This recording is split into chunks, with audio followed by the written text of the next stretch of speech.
Avoid Plastics, 7th Standard, Unit 2, brought to you by EduLaunch. Hi 7th class students, welcome to EduLaunch. Today I am going to teach you the second lesson, Unit number 2, that is Avoid Plastic. Okay? ಇವತ್ತಿನ ದಿವಸ ನಾವು ಎರಡನೇ ಪಾಠ 7ನೇ ತರಗತಿಗೆ English ಸಂಬಂಧಪಟ್ಟಂಗೆ ಎರಡನೇ ಪಾಠ ಯಾವುದಂದ್ರೆ avoid plastic. Okay, C the text book page number 21. They are given some pictures, things names.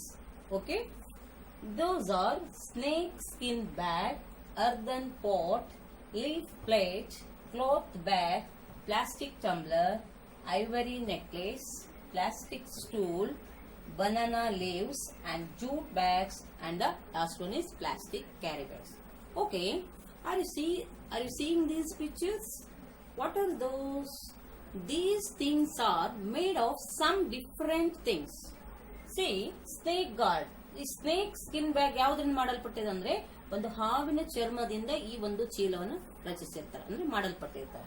ಹಾಗೇನೆ ಈ ಅರ್ಧನ್ ಪಾಟ್ ಅಂದ್ರೆ ಮಡಿಕೆ ಯಾವ್ದ್ರಿಂದ ಮಾಡಿರ್ತಾರ, ಮಣ್ಣು ಕೆಸರಿನಿಂದ ಆ ಅರ್ಧನ್ ಪಾಟ್ ಅನ್ನು ಮಾಡಿರ್ತಾರೆ. ಹಾಗೇನೆ ಲೀಫ್ ಪ್ಲೇಟ್, ನಾವು ಊಟ ಮಾಡ್ತೀವಲ್ಲ ಪತ್ರೊಳೆ ಅಂತೀವಲ್ಲ, ಆ ಒಂದು ಲೀಫ್ ಪ್ಲೇಟ್ ಯಾವ್ದ್ರಿಂದ ಮಾಡಲ್ಪಟ್ಟಿರ್ತದೆ ಅಂದ್ರೆ ಅದು ಒಂದು ಗಿಡದ ಎಲೆಯಿಂದ ಮಾಡಿರ್ತಾರೆ. ಹಾಗೇನೆ cloth bag, it is made of cloth. And the plastic tumbler ಅಂದ್ರೆ ಒಂದು ತಂಬಿ, ಪ್ಲಾಸ್ಟಿಕ್ ತಂಬಿಗೆ ಜಗ್ಗಳು ಏನಿರ್ತಲ್ಲ ಅದೆಲ್ಲ ಎದರಿಂದ ಮಾಡಿರ್ತಾರೆ, ಪ್ಲಾಸ್ಟಿಕ್ ಇಂದ ಮಾಡಿರ್ತಾರೆ. ಹಾಗೇನೆ ಐವರಿ ನೆಕ್ಲೆಸ್, ನೋಡ್ರಿ ಆನೆ ದಂತದಿಂದ ಕೆಲವೊಂದು ಸುಂದರವಾದ ಆಭರಣಗಳನ್ನ ರಚನೆ ಮಾಡ್ತಾರೆ. Okay, and the plastic stool, this is also made of plastic. And the banana leaves ಅಂದ್ರೆ ಬಾಳೆ ಎಲೆ, ಏನಂದ್ರೆ ಇದು ಬಾಳೆ ಗಿಡದ ಎಲೆಯಿಂದ ಇದನ್ನ ಯೂಸ್ ಮಾಡ್ತಾರೆ. ಹಾಗೇನೆ ಜೂಟ್ ಬ್ಯಾಗ್ಸ್ ಅಂದ್ರೆ ಸೆಣಬು, ನೀವಂತರ ಗೋಣಿ ಚೀಲ ಅಂತಾರಲ್ಲ, ಆ ಒಂದು ಸೆಣಬಿನಿಂದ ಈ ಒಂದು ಚೀಲಗಳನ್ನ ರಚನೆ ಮಾಡಿರ್ತಾರೆ. ಹಾಗೇನೆ plastic bags or carry bags ಕೂಡ, ಇವುಗಳು ಕೂಡ ಪ್ಲಾಸ್ಟಿಕ್ ಇಂದ ಮಾಡ್ತಾರೆ. See almost all, so those ಇಲ್ಲಿ ಕೊಟ್ಟಿರ್ತಕ್ಕಂಥ ಬಹಳಷ್ಟು ಚಿತ್ರಗಳಲ್ಲಿ ಬಹಳ ವಸ್ತುಗಳು ಪ್ಲಾಸ್ಟಿಕ್ ಇಂದ ರಚನೆ ಆಗ್ಯಾವ. ಇದರಿಂದ ನಮ್ಗೆ ಏನ್ ಗೊತ್ತಾಗುತ್ತಂದ್ರೆ ದಿಸ್ ಸೆಂಚುರಿ ಆರ್ ಈ ಒಂದು ಪ್ರಸ್ತುತ ಒಂದು ನಾವೊಂದು ಈ ದಿವಸಗಳು ನಾವೇನಂತ ಕರಿತೀವಿ, ನಾವು ಹಿಂದೆ ನೋಡಿದ್ವಿ ಸ್ವರ್ಣ ಯುಗ, ತಾಮ್ರ ಯುಗ ಅಂತ ನೋಡಿದ್ವಿ. ಆದ್ರೆ ಈ ಯುಗ ಎಂತದಂದ್ರೆ ಪ್ಲಾಸ್ಟಿಕ್ ಯುಗ ಅಂದ್ರೆ ತಪ್ಪಾಗ್ಲಿಕ್ಕಿಲ್ಲ. ಯಾಕಂದ್ರೆ ನಾವು ಬಳಸ್ತಕ್ಕಂತ ಪ್ರತಿಯೊಂದು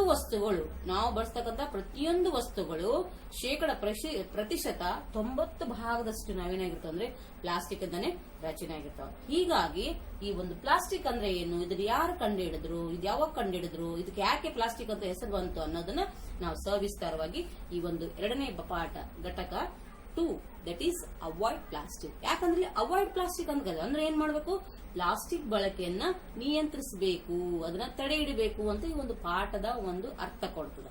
ಯಾಕೆ ಇವತ್ತು ನಾವು ಪ್ಲಾಸ್ಟಿಕ್ ಅನ್ನ ನಿಯಂತ್ರಿಸಬೇಕಾಗಿದೆ, ಬಳಕೆಯನ್ನ ಕಡಿಮೆ ಮಾಡಬೇಕಾಗಿದೆ ಅಂತಂದ್ರೆ ಇವತ್ತ ಅದು ನೇರವಾಗಿ ಪರಿಸರವನ್ನ ಹಾನಿ ಮಾಡೋಕೋಸ್ಕರ ಈ ಒಂದು ನಾವು ಇವತ್ತು ಏನು ಸ್ಲೋಗನ್ ಹೇಳ್ಬೇಕಂದ್ರೆ ಅವಾಯ್ಡ್ ದ ಪ್ಲಾಸ್ಟಿಕ್ ಅನ್ನೋ ಒಂದು ಘೋಷಣೆ ಕೂಗಬೇಕಾಗಿದೆ. Okay children, I will speak or I will teach some more about the lesson, that is avoid plastic. See the page number 22. Okay children, in page number 22 they are given second activity. Clay pots have been in use for centuries. Discuss how they are made. Right, what else can be made with clay?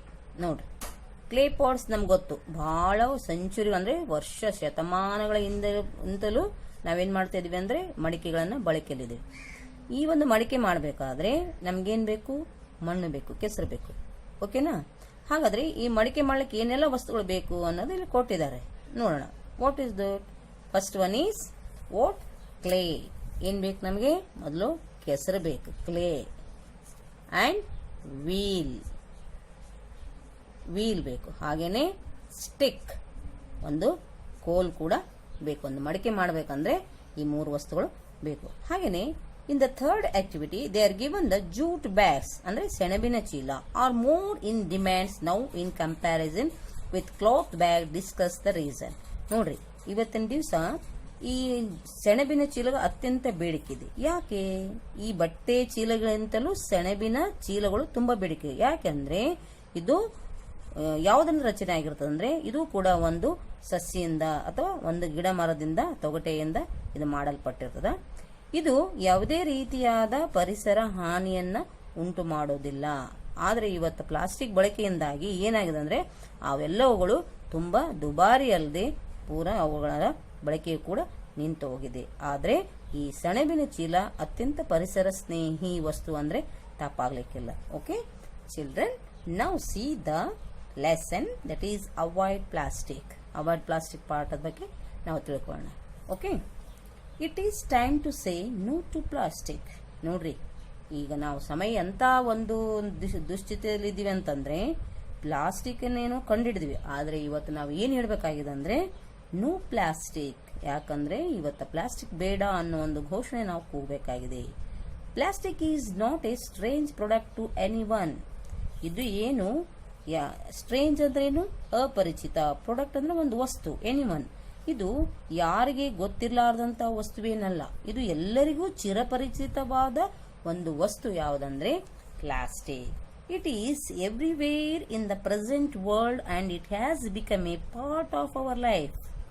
It everywhere ಅಂದ್ರೆ ಎಲ್ಲಾ ಕಡೆಯಲ್ಲೂ, present world ಅಂದ್ರೆ ಪ್ರಸ್ತುತ ಒಂದು ಜಗತ್ತಿನಲ್ಲಿ ಎಲ್ಲಾ ಕಡೆಯಲ್ಲೂ ಇದರ ಬಳಕೆ ಅತ್ಯಂತ ಅಧಿಕವಾಗಿದೆ. Become A part of our life. ಜೀವನದ ಒಂದು ಭಾಗವೇ ಈ ಒಂದು ಪ್ಲಾಸ್ಟಿಕ್ ಆಗಿಬಿಟ್ಟಿದೆ.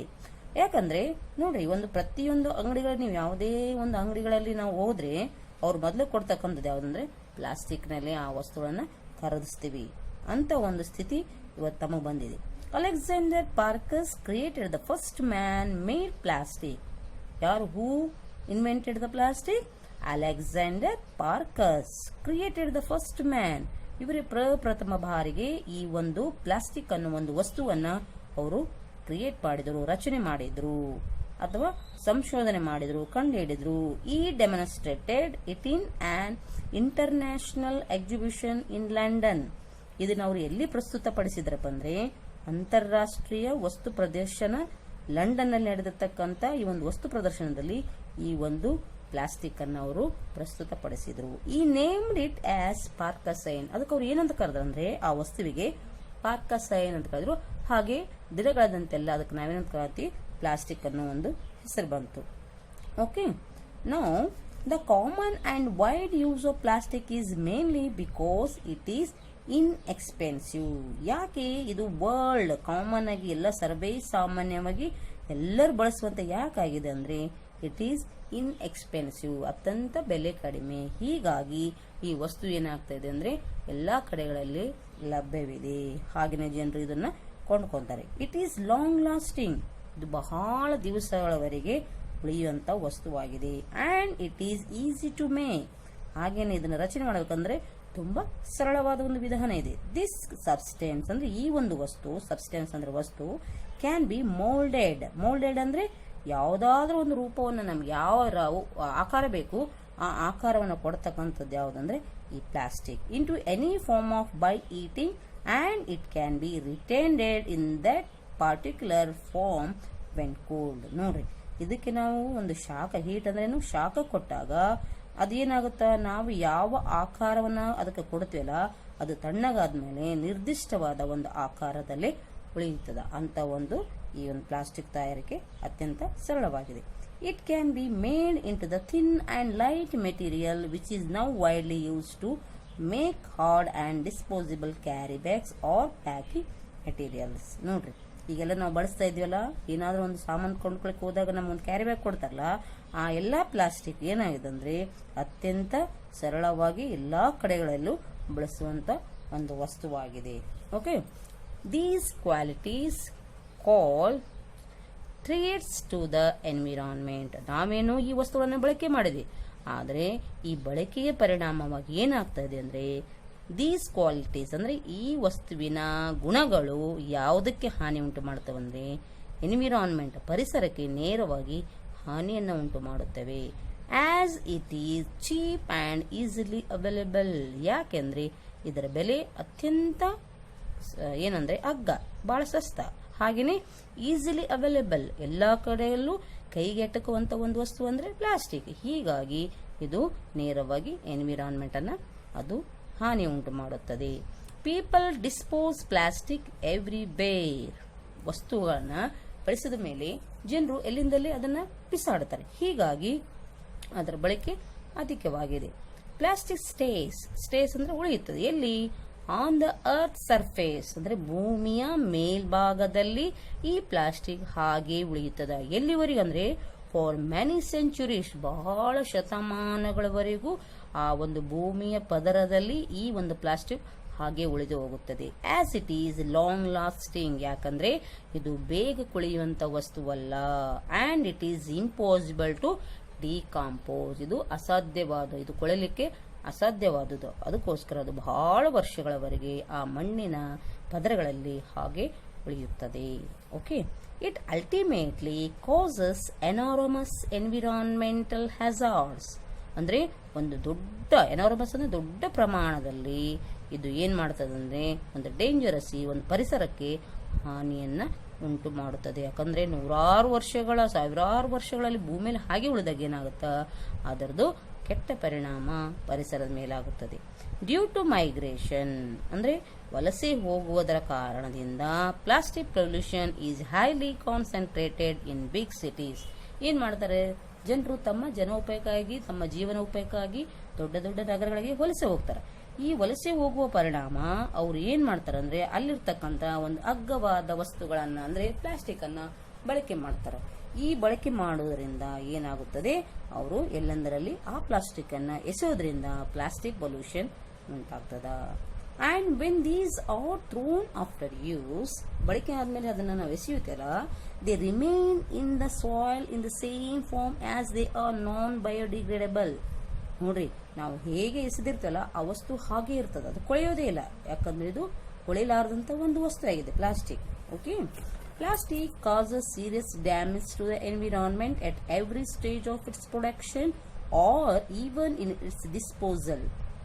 ಪ್ಲಾಸ್ಟಿಕ್ ಕಾಸಸ್ ಸೀರಿಯಸ್ ಅಂದ್ರೆ ಅತ್ಯಂತ ಪರಿಣಾಮ, ಕಾಸಸ್ ಅಂದ್ರೆ ಉಂಟು ಮಾಡೋದು, ಏನಂದ್ರೆ ಅತಿ ಹಾನಿಕರ ಉಂಟು ಮಾಡುತ್ತದೆ. ಯಾವುದಕ್ಕಂದ್ರೆ ಪರಿಸರಕ್ಕೆ. At the every stage of it's production, ಪ್ರತಿಯೊಂದು ತಯಾರಿಕೆಯ ಹಂತದಲ್ಲಿ ಇದರ ವಿಷಪೂರಿತ ಅನಿಲ ಗಾಳಿಯನ್ನು ಸೇರುವುದರಿಂದ ಇದು ಏನಾಗುತ್ತದೆ, ಅಥವಾ ಮಣ್ಣಲ್ಲಿ ಸೇರುವುದರಿಂದ ನೇರವಾಗಿ ಪರಿಸರ ಹಾನಿಯಾಗುತ್ತದೆ. To reduce the risks involved in plastic, the usage should be minimise which can result in production.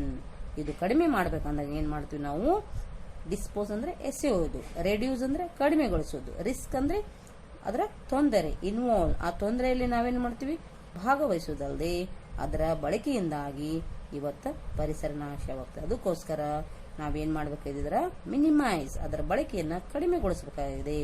ಇದರಿಂದ ಏನಾಗುತ್ತದ, ಸ್ವಲ್ಪ ಅದನ್ನ ನಾವು ಪರಿಸರ ಹಾನಿ ಉಂಟಾಗೋದನ್ನ ತಡಿಬಹುದು. ಅಥವಾ ಪ್ರೊಡಕ್ಷನ್ ಒಂದು ಈ ಒಂದು ತಯಾರಿಸುವಂತ ಒಂದು ಪ್ರಮಾಣ ಆದ್ರೂ ಕೂಡ ಕಡಿಮೆ ಮಾಡಬೇಕು. The chemical that is used in the production, ಈ ಒಂದು ವಸ್ತು ತಯಾರಿಸುವುದರಲ್ಲಿ ಒಂದು ಅನಿಲ, ಒಂದು ರಾಸಾಯನಿಕ ವಸ್ತುವನ್ನು ಬಳಕೆ ಮಾಡ್ತಾರೆ. ಅದು ಹೆಂಗಿರ್ತಂದ್ರೆ ಟಾಕ್ಸಿಕ್, ಅಲ್ಲಿ ಬಳಕೆ ಮಾಡತಕ್ಕಂತ ಒಂದು ರಾಸಾಯನಿಕ ವಸ್ತು ಅದು ಒಂದು ವಿಷಪೂರಿತ ಒಂದು ವಸ್ತುವಾಗಿರೋದ್ರಿಂದ ಇದು ಏನ್ ಮಾಡುತ್ತದೆ, and can cause a serious damage to all living beings. ಪ್ರತಿಯೊಂದು ಜೀವಿಗಳಿಗೆ ಇದು ಈ ಒಂದು ವಿಷಪೂರಿತ ಒಂದು ರಾಸಾಯನಿಕ ವಸ್ತು ಹಾನಿ ಮಾಡ್ತದ. ಯಾವುಗಳಂದ್ರೆ ಜೀವಿಗಳೇ, ಲಿವಿಂಗ್ ಬೀಯಿಂಗ್ಸ್ ಅಂದ್ರೆ ಜೀವಿಗಳಿಗೆ. ಇದರದ ಪರಿಣಾಮ ನೇರವಾಗಿ ಜೀವಿಗಳಿಗೆ ಆಗುತ್ತದೆ. ನಂತರ ಪರಿಸರಕ್ಕೆ.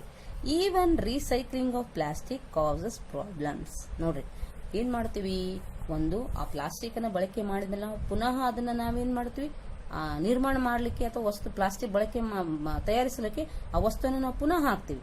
ಇದರಿಂದ ಏನಾಗ್ತದೆ, ರೀಸೈಕ್ಲಿಂಗ್ ಪುನಃ ಮರುಚಕ್ರ ಮಾಡೋದ್ರಿಂದ ಅಲ್ಲಿ ಏನಾಗ್ತದೆ, ಪ್ರತಿ ಹಂತದಲ್ಲೂ ಆ ವಿಷಪೂರಿತ ಒಂದು ರಾಸಾಯನಿಕ ವಸ್ತು ಬಿಡುಗಡೆಯಾಗುತ್ತದೆ.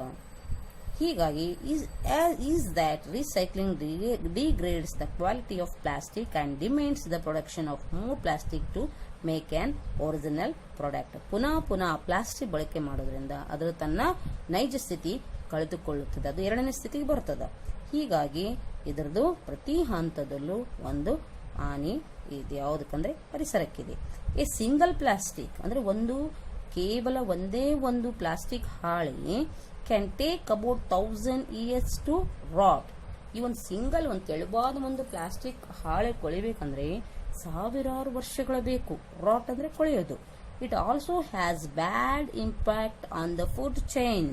ನೋಡ್ರಿ, ಕೇವಲ ಪರಿಸರ ಅಷ್ಟೇ ಅಲ್ಲ, ಲಿವಿಂಗ್ ಬೀಯಿಂಗ್ಸ್ ಅಂತ ಹೇಳಿದ್ವಿ ನಾವು, ಜೀವಿಗಳಂದ್ವಿ, ಅಲ್ಲದೆ ಆಹಾರ ಸರಪಳಿಗೆ ಕೂಡ. ಫುಡ್ ಚೈನ್ ಅಂದ್ರೆ ಏನು? ಆಹಾರ ಸರಪಳಿ ಅಂದ್ರೆ ಒಂದು ಜೀವಿಯು ಬದುಕಲಿಕ್ಕೆ ಏನ್ ಮಾಡುತ್ತೆ, ಇನ್ನೊಂದು ಜೀವಿಯನ್ನ ಭಕ್ಷಿಸ್ತದ ಅಥವಾ ತಿಂತದ, ಅದಕ್ಕೆ ನಾವು ಫುಡ್ ಚೈನ್ ಅಂತೀವಿ. ಈ ರೀತಿ ತಿಂದಾಗ ಒಂದು ಜೀವಿಯಲ್ಲಿ ಹೋಗಂತ ಆ ಟಾಕ್ಸಿಕ್ ಅದು ತಿಂದಾಗ ಇನ್ನೊಂದು ಜೀವಿಯ ದೇಹವನ್ನ ಹೋಗ್ತದ. ಇದರಿಂದ ಫುಡ್ ಚೈನ್ ಅಂದ್ರೆ ಆಹಾರ ಸರಪಳಿ ಮೇಲೆ ನೇರವಾದ ಒಂದು ಕೆಟ್ಟ ಪರಿಣಾಮ ಬೀರುತ್ತದೆ. Plastic is one of the cause for global warming. ಕೇವಲ ಇದು ಜನರಿಗೆ ಅಥವಾ ಜೀವಿಗಳಿಗೆ ಅಷ್ಟೇ ಅಲ್ಲದೆ ಇದರಿಂದ ಏನಾಗುತ್ತಂದ್ರೆ ಗ್ಲೋಬಲ್ ವಾರ್ಮಿಂಗ್ ಅಂದ್ರೆ ಜಾಗತಿಕ ತಾಪಮಾನ ಉಂಟಾಗುತ್ತದೆ. ಅಂದ್ರೆ ಭೂಮಿಯ ಶಾಖ ಹೆಚ್ಚಾಗುತ್ತದೆ. ಯಾವುದರಿಂದ? ಅತ್ಯಂತ ಅಧಿಕವಾದ ಪ್ಲಾಸ್ಟಿಕ್ ಬಳಕೆ ಮಾಡೋದ್ರಿಂದ. Rivers have become the remain dumping ground for the plastic which pollute water, marine life and also the air that we breathe. ನೋಡ್ರಿ, ನಾವೇನ್ ಮಾಡ್ತೀವಿ, ನಾವು ಬಳಕೆ ಮಾಡಿರ್ತಕ್ಕಂಥ ವಸ್ತುಗಳನ್ನ ನೇರವಾಗಿ ರಿವರ್ಸ್ ನದಿಗಳಿಗೆ ಡಂಪಿಂಗ್ ಅಂದ್ರೆ ಎಸೆಯುತ್ತೀವಿ. ನಾವು ಏನಾದ್ರೂ ವೇಸ್ಟ್ ವಸ್ತುಗಳನ್ನು ನಾವು ನೇರವಾಗಿ ನೀರಿಗೆ ಎಸೆಯೋದ್ರಿಂದ it causes the pollution of water ಅಂದ್ರೆ ನೀರು ಮಲಿನವಾಗುವುದಲ್ಲದೆ ಅಲ್ಲಿರ್ತಕ್ಕಂಥ ಜಲಚರ ಪ್ರಾಣಿಗಳು ಕೂಡ ಹಾನಿಯನ್ನ ಉಂಟು ಮಾಡುತ್ತದೆ. ಅಲ್ಲದೆ ನಮಗೆ ಉಸಿರಾಟದ ತೊಂದರೆ ಕೂಡ ಈ ಒಂದು ಇದು ಪ್ಲಾಸ್ಟಿಕ್ ಬಳಕೆಯಿಂದ ಆಗುತ್ತದೆ. Many are being profited by plastic. ಬಹಳಷ್ಟು ಜನ ಈ ಪ್ರಾಫಿಟ್ ಮಾಡ್ಕೊಂಡಿರಬಹುದು ಪ್ಲಾಸ್ಟಿಕ್, ಆದ್ರೆ ಅದು ಕೆಟ್ಟ ಪರಿಣಾಮ ತನ್ನ ತಾನು ಬೇರೆ ಬೀರುತ್ತದೆ. Who get profit from plastic are trying to dispute the harm that it causes. You can't completely stop the use of plastic but can definitely minimize its production. ನೋಡ್ರಿ, ನಾವು ಇದರ ಸಂಪೂರ್ಣವಾಗಿ ಇದರ ಬಳಕೆ ನಾವು ನಿಲ್ಲಿಸಕ್ಕಾಗದೇ ಹೋದ್ರು ಸ್ವಲ್ಪ ಪ್ರಮಾಣದಲ್ಲಿ ನಾವು ಅದರ ಬಳಕೆಯನ್ನ ತಗ್ಗಿಸಿದ್ರೆ ಅಥವಾ ಕಡಿಮೆಗೊಳಿಸಿದ್ರೆ ನಾವೇನ್ ಮಾಡಬಹುದು ಅಂದ್ರೆ ಪರಿಸರ ನಾಶವಾಗುವುದನ್ನ ತಡೆಯಬಹುದು. ಅಥವಾ ಆ ಪ್ರೊಡಕ್ಷನ್ ಏನು ಅದು ತಯಾರಿಸತಕ್ಕಂತ ಒಂದು ಸಂಸ್ಥೆ ಇರ್ತಾವಲ್ಲ ಅಥವಾ ಕಂಪನಿ, ಅವುಗಳನ್ನ ಬಂದ್ ಮಾಡಿದಾಗ ಅಥವಾ ಅವುಗಳನ್ನ ಕಂಪ್ಲೀಟ್ ಆಗಿ ಸ್ಟಾಪ್ ಮಾಡಿದಂದ್ರೆ ಇದರ ಬಳಕೆ ಪ್ರೊಡಕ್ಷನ್ ಇಲ್ಲಾಂದ್ರೆ ವಸ್ತು ನಾವು ಕೊಂಡ್ಕೊಳ್ಳಕ್ ಆಗೋದಿಲ್ಲ. ಹೀಗಾಗಿ ಅದು ಪರಿಸರ ಉಳಿಬೇಕಂದ್ರೆ ಇದಕ್ಕೊಂದು ನಾವು ಒಂದು ಬೋಲ್ಡ್ ಸ್ಟೆಪ್, ಒಂದು ದೃಢ ನಿರ್ಧಾರ ನಾವು ಮಾಡಲೇಬೇಕು. ಯಾಕಂದ್ರೆ ಇದು ಭೂಮಿಯ ಮುಂದಿನ ಪೀಳಿಗೆವರೆಗೂ ಕೂಡ ನಾವು ಸುರಕ್ಷಿತವಾಗಿ ಸೇವ್ ದ ಪ್ಲಾನೆಟ್ ಅಂದ್ರೆ ಈ ಒಂದು ಭೂಮಿ ಅನ್ನತಕ್ಕಂಥ ಈ ಒಂದು ಉಪಗ್ರಹವನ್ನ ಮುಂದಿನ ಪೀಳಿಗೆವರೆಗೆ ನಾವು ಸುರಕ್ಷಿತವಾಗಿ ತಲುಪಿಸೋದು ನಮ್ಮೆಲ್ಲರ ಜವಾಬ್ದಾರಿ ಆಗಿದೆ. ಅದಕ್ಕೋಸ್ಕರ ಮಕ್ಕಳೇ, ಈ ಒಂದು ಭೂಮಿ ಸುರಕ್ಷಿತವಾಗಿ ಆರೋಗ್ಯವಾಗಿ ಕಲುಷಿತ ರಹಿತವಾಗಿರ್ಬೇಕಂದ್ರೆ ನೀವೆಲ್ಲ ಪರಿಸರ ಬಗ್ಗೆ ಕಾಳಜಿ ವಹಿಸಬೇಕು. ಅದಕ್ಕೋಸ್ಕರ ಫಾರ್ ಎ ಹೆಲ್ದಿ ಫ್ಯೂಚರ್ ಅಂದ್ರೆ ಮುಂದಿನ ಭವಿಷ್ಯದ ಆರೋಗ್ಯದ ಭವಿಷ್ಯ ಏನೈತಲ್ಲ ಆ ಒಂದು ಉತ್ತಮ ಆರೋಗ್ಯ ಭವಿಷ್ಯದ ಬಗ್ಗೆ ನಾವೆಲ್ಲರೂ ಇವತ್ತ ಹಣ ತೊಡಬೇಕು. ಏನಂದ್ರೆ plastic should be minimise at any cost. ನಾವು ಕೊನೆ ಪಕ್ಷ ಆ ಪ್ಲಾಸ್ಟಿಕ್ ಬಳಕೆಯನ್ನ ಪ್ರಮಾಣವಾದ್ರೂ ಕಡಿಮೆ ಮಾಡೋಣ. ಒಂದು ವೇಳೆ ಬಳಕೆ ಮಾಡಿದ್ರೆ ಅವುಗಳನ್ನ ನಾವು ಅದನ್ನ ಹೇಗೆ ನಾವು ಬಿಸಾಡ್ಬೇಕು, ಅದು ಒಂದು ರೀತಿ ವಿಧಾನವನ್ನ ನಾವು ತಿಳ್ಕೊಂಡಿರ್ಬೇಕು. ಅದನ್ನ ಒಂದು ಯಾವ್ದಾದ್ರು ದೂರದ ಒಂದು ತಗ್ಗಾದ ಪ್ರದೇಶದಲ್ಲಿ ಅದನ್ನ ಒಯ್ದು ಸುಡೋದಲ್ಲದೆ ಆ ಸುಟ್ಟಂತ ವಸ್ತು ನಾವು ಒಂದು ಮಣ್ಣಿನಲ್ಲಿ ಮುಚ್ಚಿದಾಗ ಕೇವಲ ಆ ಪ್ರದೇಶದಲ್ಲಿ ಮಾತ್ರ ಏನಾಗ್ತದೆ, ಆ ಮಣ್ಣು ಇದಾಗುತ್ತೆ. ಇಲ್ಲಾಂದ್ರೆ ನಾವೆಲ್ಲಂದ್ರಲ್ಲೇ ಬಿಸಾಡಿದಾಗ ಪರಿಸರ ಸಂಪೂರ್ಣವಾಗಿ ನಾಶ ಹೊಂದುತ್ತದೆ. ಅದಕ್ಕೋಸ್ಕರ ಮಕ್ಕಳೇ, ಇವತ್ತು ನೀವು ಆದಷ್ಟು ಬಳಕೆಯನ್ನ ನಿಯಂತ್ರಿಸಿರಿ. ಯಾಕಂದ್ರೆ ಈ ಭೂಮಿ ಸುರಕ್ಷಿತವಾಗಿರ್ಬೇಕಾಗಿದೆ. ಯಾಕಂದ್ರೆ ಎಲ್ಲಾ ಜೀವಿಗಳು ಆರೋಗ್ಯವಾಗಿದೆ. ಇಲ್ಲಾಂದ್ರೆ ಈಗೆಲ್ಲ ನಾವು ನೋಡ್ತಾ ಇದ್ವಿ ಎಂತೆಂತ ಭಯಾನಕ ರೋಗಗಳು ಇವತ್ತಿನ ದಿವಸ ನಾವು ಜಗತ್ತಿನಲ್ಲಿ ಕಾಣ್ತಾ ಇದ್ವಿ. ಅದಕ್ಕೋಸ್ಕರ ಮಕ್ಕಳೇ, please C the quotation not to use the plastic. Okay, I think you are all enjoyed this session. ನನಗನ್ಸುತ್ತೆ ಈ ಪಾಠ ನಿಮಗೆ ಅರ್ಥವಾಗಿರಬಹುದು. I will continue the next session some activities. ಅಂದ್ರೆ ಎರಡನೇ ಹಂತದಲ್ಲಿ ಅಥವಾ ಭಾಗ 2ರಲ್ಲಿ ಈ ಪಾಠಕ್ಕೆ ಸಂಬಂಧಿಸಿದಂತ ಕೆಲವೊಂದು ಆಕ್ಟಿವಿಟೀಸ್ ಅನ್ನ ನಾವು ನೋಡೋಣ. Okay children, thank you. Hi children, welcome to Edulaunch. 7th class students, see the page number 24.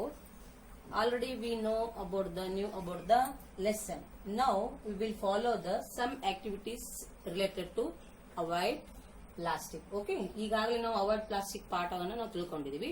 ಅದಕ್ಕೆ ಸಂಬಂಧಿಸಿದಂತೆ ಕೆಲವೊಂದಿಷ್ಟು ಚಟುವಟಿಕೆಗಳು ಅಥವಾ ಅಭ್ಯಾಸಗಳನ್ನ ನಾವು ಮಾಡೋಣ. Okay, they are given vocabulary 1 in the page number 24. They are given the vocabulary activity.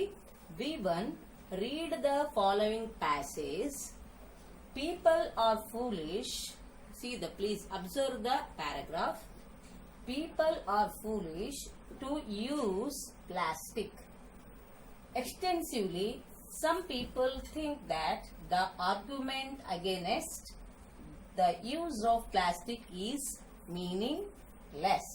Only when people come to know about its threats, it will be a remarkable achievement. Okay. Some syllables I already underlined. What is that? ಈ foolish ಅನ್ನೋ ಒಂದು ಪದದಲ್ಲಿ SH ಮಾತ್ರ ನಾ ಏನ್ ಮಾಡಿದ್ದೀನಿ, underline ಮಾಡಿದ್ದೀನಿ. Okay, observe the SH. And in the meaningless, here also I underlined the less. And last one is remarkable, able. What is that? What are these? ನೋಡಿ, ಕೆಲವೊಂದು ಪದಗಳಿಗೆ ನಾವು ಒಂದು ಸಿಲೆಬಲ್ ಅನ್ನ ಅಟ್ಯಾಚ್ ಮಾಡ್ತೀವಿ. ಓಕೆನಾ? SH ನೋಡಬಹುದು, LESS ಲೆಸ್ ನೋಡಬಹುದು, ಮತ್ತು ABLE ಏಬಲ್ ನೋಡಬಹುದು. Okay, what are those? These are called suffix. ಹಾಗಾದ್ರೆ ಈ ಸಫಿಕ್ಸ್ ಅಂದ್ರೆ ಏನು? Let we know more about the suffix. Okay, C the suffix. What is the meaning of suffix? ಅಂದ್ರೆ suffix ಅಂದ್ರೆ ಏನಂತ ನಾವು ತಿಳಿದುಕೊಳ್ಳೋಣ. The addition of A syllable at the end of a word is called suffix. Okay, a suffix like able, less, some, OUS, FUL, full and etc. Okay, ನಾವೇನ್ ಮಾಡ್ತೀವಿ, ಕೆಲವೊಂದು ಪದಗಳಿಗೆ ಕೊನೆಯಲ್ಲಿ ಏಬಲ್ ಅಥವಾ ಲೆಸ್, ಸಮ್, OUS, ಫುಲ್ ಇವಕ್ಕೇನಂತಿರ್ತೀವಿ? Syllable ಅಂತ ಇರ್ತೀವಿ. ಅಂದ್ರೆ ಒಂದು ಶಬ್ದದ ಕೊನೆಯಲ್ಲಿ ಈ ರೀತಿಯಾದ ಸೆಲೆಬಗಳು ಅಥವಾ ಪ್ರತ್ಯಯಗಳು ಬಂದು ಸೇರಿದ್ರೆ ಅದನ್ನ ನಾವೇನಂತ ಕರಿತೀವಿ? ಸಫಿಕ್ಸ್ ಅಂತೇಳಿ ಕರಿತೀವಿ. Okay children, the addition of A ಸೆಲೆಬಲ್ at the end of A word is called a suffix. Okay, I will show some examples, then you can understand the what is suffix. Okay, see the some examples for suffix. ಈ suffix ಅಂದ್ರೆ ಅರ್ಥ ಗೊತ್ತಾಯ್ತು ನಮಗೆ. ಒಂದಿಷ್ಟು they are given some suffixable words. ಅವುಗಳು ನಾವೇನ್ ಮಾಡೋಣ, ಈ ಒಂದು syllable ಇವೆಲ್ಲ consider ness, some, ous, IVE, LESS, able and full. These are the syllables for the suffix. Now we are adding these syllables at the end of the word. Okay, then it will become the suffix. ಈ ಶಬ್ದದ ಕೊನೆಯಲ್ಲಿ ಯಾವುದು ಸೂಕ್ತವಾದ syllable ಇರುತ್ತಲ್ಲ ಅದನ್ನು ಹಚ್ಚಿದಾಗ ಏನಾಗುತ್ತೆ, ಅದು suffix ಆಗುತ್ತೆ. Okay, see some examples. Aware, ಈ ಅವೇರ್ಗೆ ನಾವು ಯಾವ ಒಂದು syllable ಹಚ್ಚಿದಾಗ ಅದು ಸಫಿಕ್ಸ್ ಆಗುತ್ತಾ? Awareness. Okay, awareness first one.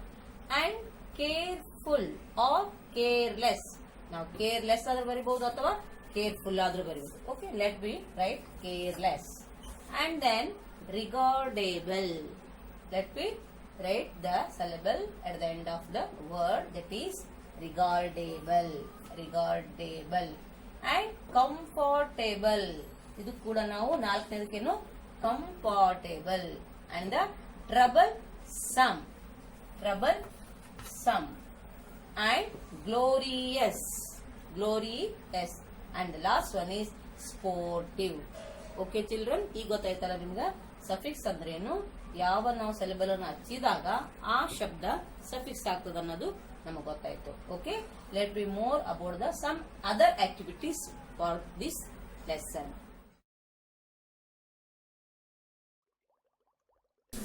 Thank you for watching the video. Like, share, subscribe and support our channel.